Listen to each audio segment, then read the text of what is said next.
Quer desligar? Não, tá de boa. Então, boa tarde, eu sou o Vitor, para quem me conhece, eu vou apresentar sobre o meu projeto de iniciação científica, que consiste na sintonização de lasers aleatórios por meio de grades de difração.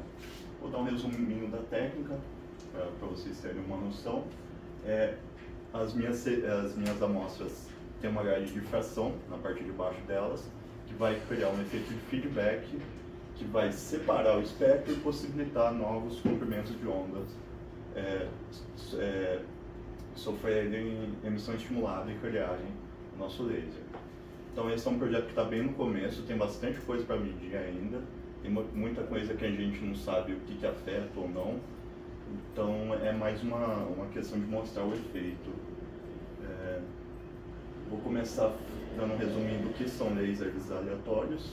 Eles são um laser normal, só que ao invés de usar cavidades ópticas, eles usam o espalhamento da luz ali no meio para confinar a luz, ou seja, manter a energia ali dentro da amostra e gerar fótons por emissão estimulada que vão sair desse meio e a gente pode usar eles.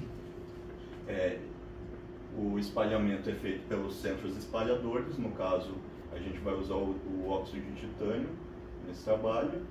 O que vai criar os fótons em si do nosso laser é a rodamina, o nosso meio ativo, e a alimentação é feita por um laser de bombeio, que a gente está usando um pulsado que é bem absorvido pela rodamina. Então basicamente a energia de bombeio entra no meio, fica batendo de um átomo para o outro, de um centro espalhador para o outro ali. Essa energia é absorvida pela rodamina, ela cria o nosso fóton e o fóton do laser aleatório vai ser amplificado por emissão estimulada e vai dar o nosso dispositivo de LA. Para mostrar um pouquinho como a minha técnica funciona, eu vou falar um pouquinho sobre essa outra técnica que é utilizada em lasers de corante, mas lasers convencionais, que também usa grades de difração e é similar ao que a gente está fazendo aqui.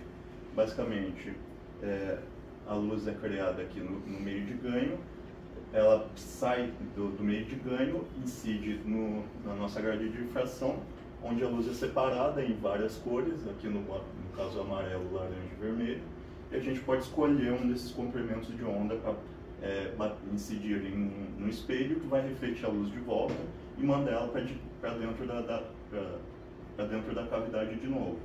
Então ali dentro da cavidade ela vai ser amplificada e esses comprimentos de onda adicionais vão ser perdidos no caso. Então só o comprimento de onda específico escolhido pela grade vai ser amplificado. E a gente pode sintonizar esse tipo de laser rodando a grade de difração, movendo aquele espelho, porque daí você consegue selecionar qual comprimento de onda. Essa técnica que a gente está desenvolvendo para lasers aleatórios usa o mesmo princípio, só que ao invés de jogar fora esses comprimentos de ondas que a gente não quer, a gente mantém eles ali dentro do meio. Agora explicando a técnica em si, é bom ter uma visão temporal do que está acontecendo ali. O meio é excitado por um laser de bombeio pulsado, então a gente vê aqui um pulso do nosso bombeio, e quando o pulso está começando a incidir na amostra, assim, sem ele incidir completamente, só o comecinho, ele tem energia, mas não é suficiente para gerar os efeitos de laser ali no meio. Então essa energia entra no meio, é absorvida pela rodamina e ela floresce normalmente igual qualquer composto fluorescente. Essa luz da fluorescência então vai incidir na grade de difração aqui embaixo, vai ser separada em seus diferentes comprimentos de onda, e quando assim cada comprimento de onda com seu caminho, com seu ângulo, então eles estão separados ali no meio.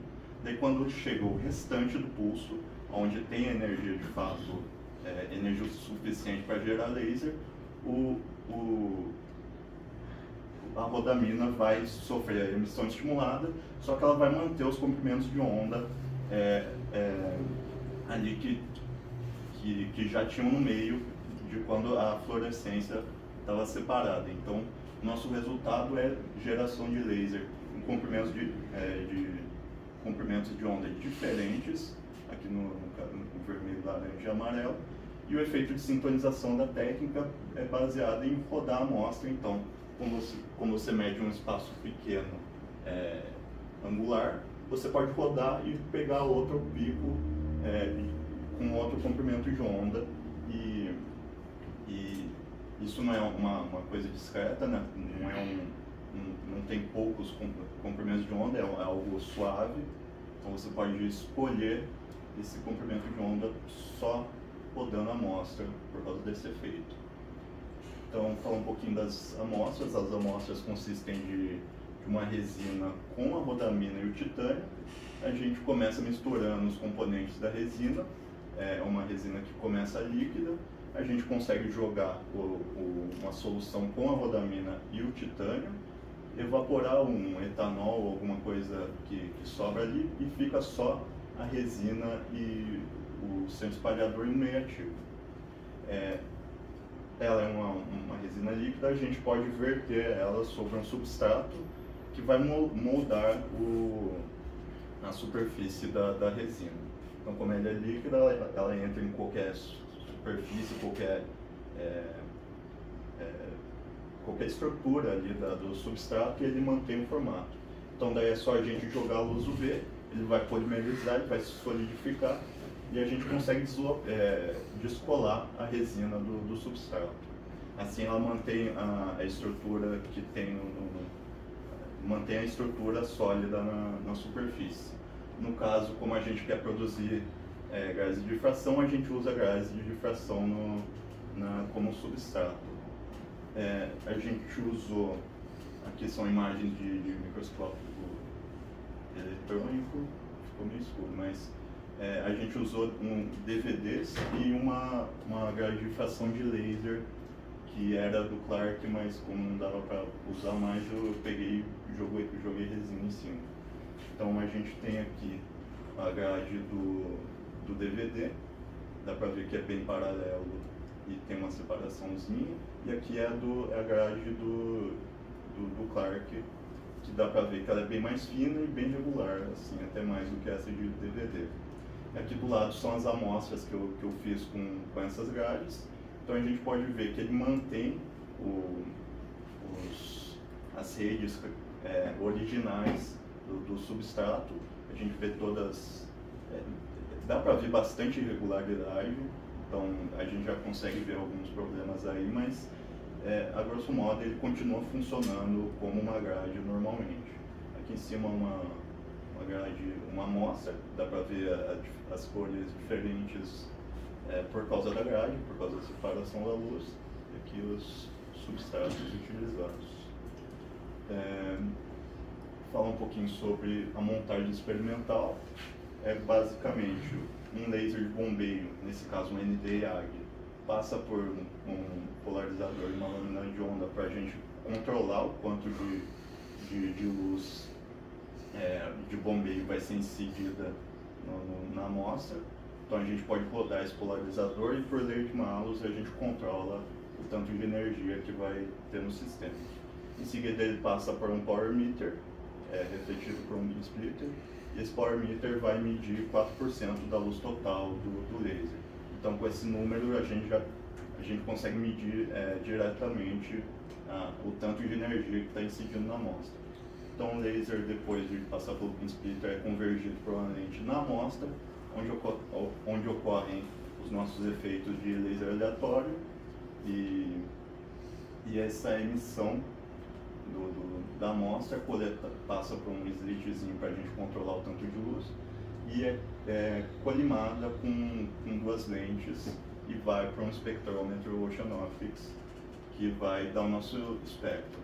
Então a gente pode fazer medidas variando a intensidade do laser de bombeio, e outra coisa é rodando a nossa amostra, porque ela está montada em cima de um estágio rotatório.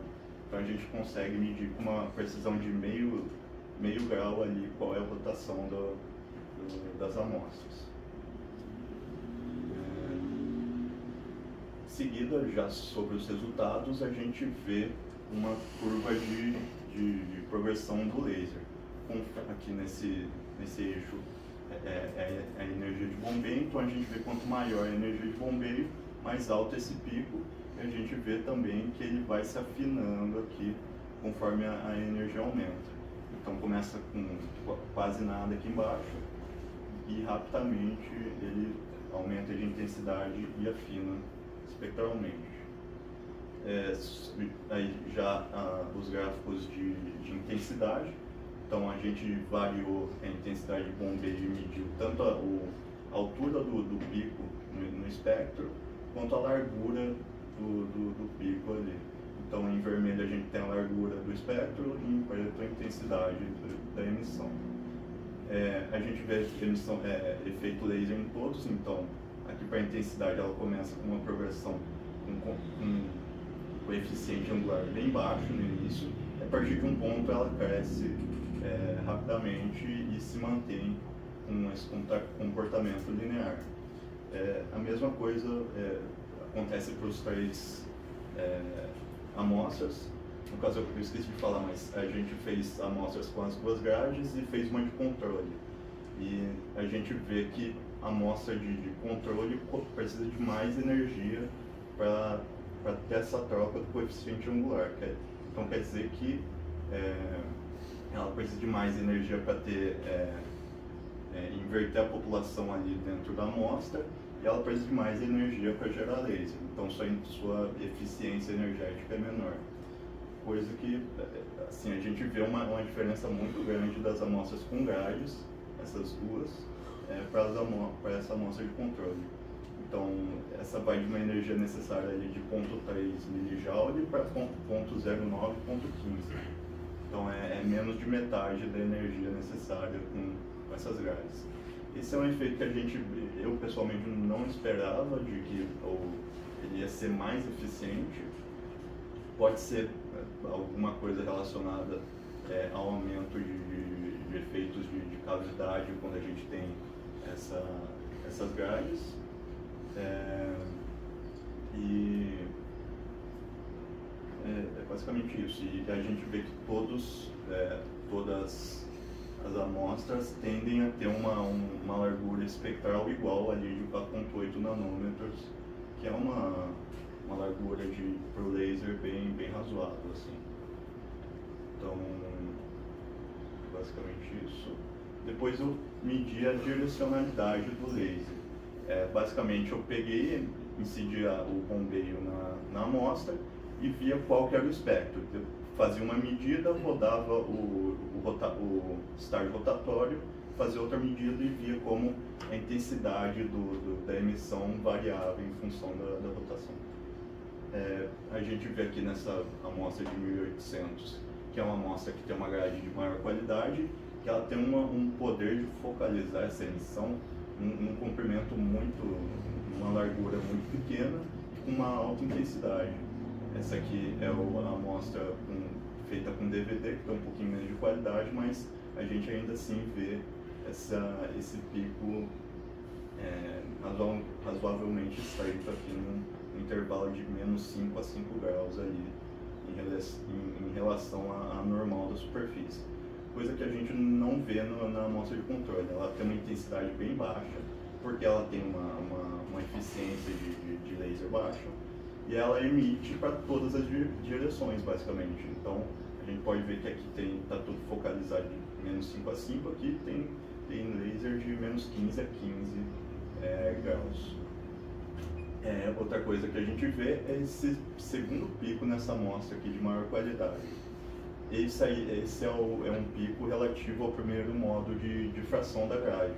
Então esses dois aqui são causados pelo modo fundamental da grade de difração, e esse aqui pelo primeiro modo de difração. Aqui nessa segunda amostra, a gente também vê esse pico, só que como a degradação da amostra é muito alta para essas amostras, acaba que é muito difícil de medir, porque quando você coloca o laser, ele cria o primeiro modo, mas logo após isso ele some assim. Então tem o primeiro modo de difração nas duas amostras, mas essa aqui é mais difícil de medir por causa de uma questão de qualidade. São grades com períodos diferentes, então essa aqui tem 1.800 linhas por milímetro e essa é de 1.400, então o esperado é ver esses picos em locais diferentes, que é algo que a gente mediu ali também.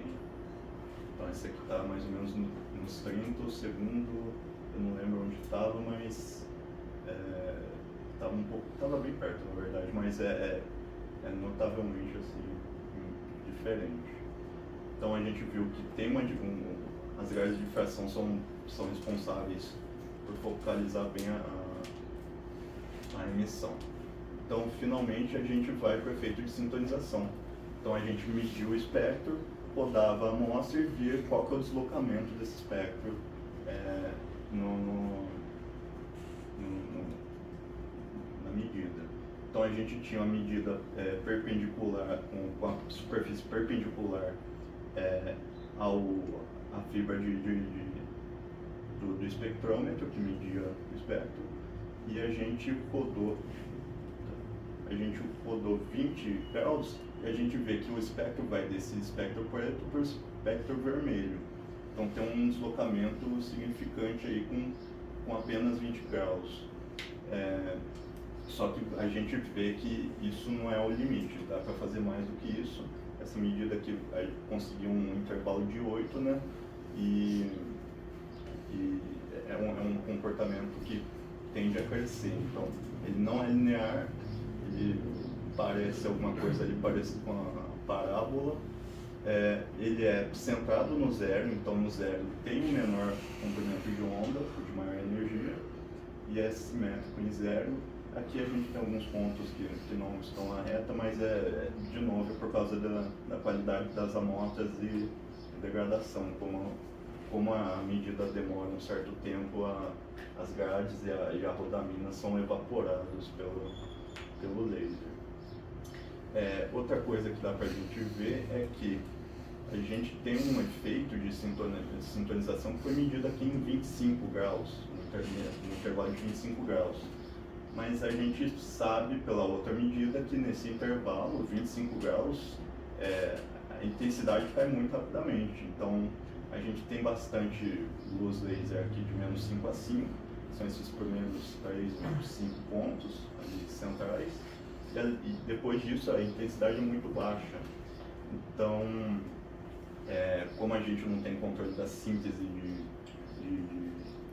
de grades, a gente não consegue controlar quanta sintonização a gente consegue fazer nesse pequeno intervalo. Então, a gente poderia, no futuro, fazer grades com outro comprimento, com outro período, que vai permitir a gente fazer essa sintonização dentro desse pico, que seria mais fácil do que tentar, por exemplo, alargar a intensidade versus ângulo aqui. Então, é uma questão que a gente já observou já nesse teste, que tem muito potencial para sintonização, mas a intensidade é muito baixa nesses altos ângulos. Então, a gente vai falar um pouco sobre o que eu pretendo fazer. A primeira coisa é melhorar a síntese dessas grades. Então, a gente já viu que com grades de baixa qualidade, a gente não viu, por exemplo, o primeiro modo de difração. Então não tem medida de sintonização nesse modo, porque é muito difícil medir por causa da degradação. Então a gente vai fazer uma montagem aí que a gente tem controle sobre o período e a qualidade dessas amostras. Outra coisa que a gente pode ver eu quero testar efeito de cavidade óptica nessas amostras. Como a grade foca a luz perpendicular à superfície, pode ser que ocorram efeitos de cavidade óptica parecidos com o que acontece num Faber-Perot. Então, a luz pode ser amplificada por esse essa focalização perpendicular à superfície. E além disso, buscar um pouquinho mais de reprodutibilidade, porque é difícil medir essas amostras, elas se degradam, efeito de tentar entender em que intensidades ocorre esse efeito de sintonização, porque para altas energias de bombeio é difícil ver isso. Eu não lembro de ver nenhuma vez com o deslocamento do espectro quando a gente está trabalhando com energia alta. Normalmente é um pouquinho acima do limiar laser que são feitas essas medidas. E para concluir, a gente vê o laser normalmente feito quando a gente tem essas grades. Além disso, as grades elas geram uma focalização melhor da luz, tanto no modo fundamental quanto no primeiro modo de difração. A gente não vê uma grande, ao contrário do que a gente vê em lasers de corante convencionais, com sintonização por grade, a gente não viu afinamento do espectro por causa das grades ali no meio. A gente viu o efeito de sintonização nesse intervalo de no máximo 8, mas ali que dá para considerar que tem uma intensidade alta, são uns 4 nanômetros ou 5 de intervalo. E finalmente a gente precisa melhorar essas amostras, porque tem muita coisa que está sendo parado por causa disso. Então, basicamente isso. Obrigado.